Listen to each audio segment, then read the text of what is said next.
Can we overwinter peppers so they grow back next spring? I have a question. Why am I feeding bees cake icing? Hey, can I keep some of these seeds so I can have just as many flowers or more next year? And what's so magic about this magic tea today on What the Homestead?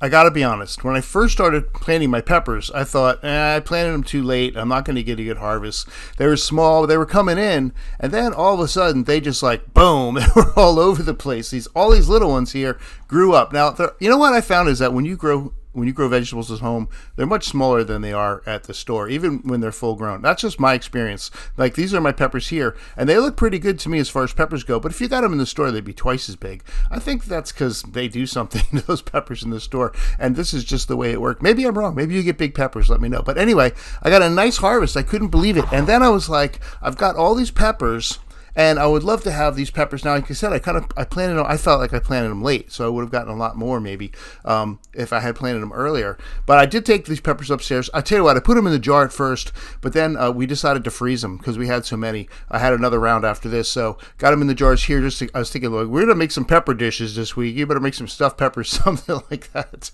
Anyway, then I saw a video that said you can just cut back your peppers, and then they'll grow back in the spring. Like, they're just like I cut back my basil, which is right behind it. You probably can't see it, but so I said, okay, I'm gonna try it. So basically, just cut it back, cut a lot of the leaves, a lot of the branches off, but I left the branches where they forked for the most part.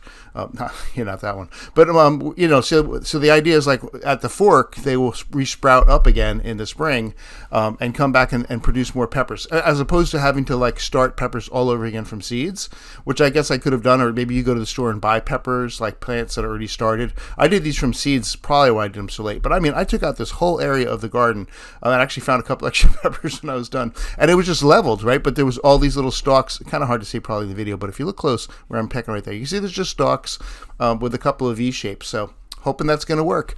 So the bees, it's November. I wanted to stop feeding them the syrup. I've been feeding them. Actually, I was doing 1-to-1 syrup, but I think you're supposed to do 2-to-1 at this time of the year. But I've heard that 1-to-1 helps them produce baby bees better, and I wanted to have some baby bees over the winter so I could have some strong hives when we start in the fall. So, but it's starting to get a little chilly. We've had some really warm days. We had like 69, 70 degree days, and the bees have been out flying around bringing back nectar, which is surprising. We had a second marigold harvest. Like the marigold, they bloomed and then they died, and then they bloomed again, which is what's helping my bees out, which is great. But this is the top feeder here. This is where I pour the syrup, and I just wanted to get this thing off. Now the bees are all up inside that cage. I'm gonna have to figure out how to get them out of there. But really what I'm gonna do is I'm about to winter this. That's really what's gonna happen. I'm setting this up for winter. So I'm putting on a cover board right here, and then you see the hole right there. What I got is this Hive Alive fondant. It's basically cake icing, right? And the idea is you just cut a hole, like a little square in the plastic, just on one side, and all the fondant is inside. It's very much like you would find on a cake fondant. It's probably the same thing, but it has some extra essential oils in it that help the bees digest it better. So I bought it online on Amazon from Hive Alive. You roll back the plastic here like that. Now I've got a nice little opening there with the fondant's all just kind of available for the bees. So what I'm going to do is just flip it over, put it on top of that hole, and then the bees can come up that hole and they can eat the fondant as they like. And then I'm just going to put the top back on and basically see, that's it. Close it up for the winter. We're done. I'm going to check it and see, in a week how much fondant they're eating. I want to know how much I have to order if I need to get more. And some people at this point wouldn't even be feeding the bees. It's like I said, it's still warm enough. They are bringing nectar, but to me, this is like an insurance policy. So maybe I'm not doing the right thing. Maybe I'm being overly cautious. That's where you can see a lot of ants got in there. It's kind of gross. Got stuck in there and died. I'm going to try to shake the bees out. Come on, get out of there. And I'm going to wash this out eventually and just put it away for the winter. Bring it back out in the spring when they need some food. But you can see here, you see that? You can see at least one of them got some stuff on their legs there. Got some pollen, some nectar, got something going on there. So they're bringing it in, which is cool. So, like, I have a lot of flowers. I do like flowers. I'm going to change up this garden. We're going to talk about that in another video. I'm going to make it more vegetable-orientated, but I do usually make it, like, a lot of flowers, because it just looks nice on the deck with the flowers. But then the flowers die, and instead of buying new seeds, what I do is I just cut the heads off the flowers, and I put them in a bag, and then I plant those in the dirt in the spring, and boom, I got more flowers. So it's just like constantly bringing back new flowers. Now I kind of mix them all together in one bag I call wildflowers, so I never know what I'm going to get. It's like a box of chocolates, people. It's this, I just pick them all, throw them all, except for the marigolds. I keep them separate because I know what they look like.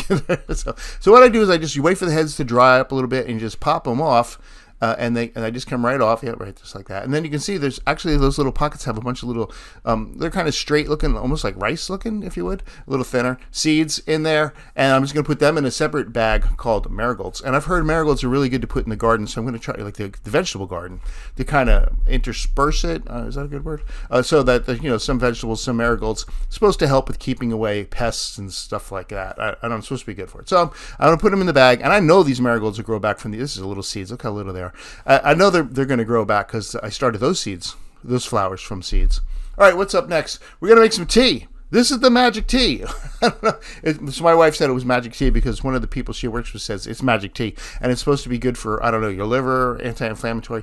I don't know. So I'm just going to boil some water here. I got a pot. I put in 20 cups of water, and I got, this is the Taheebo tea. It's wood bark. Taheebo tea. It's bark. Woof. Like that, not like a dog, like off of, there you go, look at it. It looks like bark, off of the Taheebo tree, I guess. And so I'm going to get some scoops of this, and I think I forgot how many. Was it 5, 10? Maybe it was 10. 10 scoops of Taheebo tea to the 20 cups of water, and going in there, and just going to boil it. I'm going to put them in there and boil it, and then really that's going to be about it. After that, here it goes boiling. I'm going to set the timer there for 10 minutes, and then we come out, and Kim likes to drink it with lemon, and with lemon and honey. So yeah, lemon and honey. And set the timer. The 10 minutes is going to go off in 3, 2.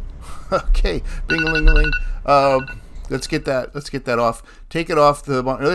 Let it burn. I'm just going to turn it off here. I'm going to put it on the back burner, and it's going to let it steep for another till it cools off, really. And then I'm going to put it into the container. That is, there you go. Oh, you got to strain it. You got to get out the bark. There's the honey and the lemon, and it's going to be really good. Some lemon, and yeah, there we go.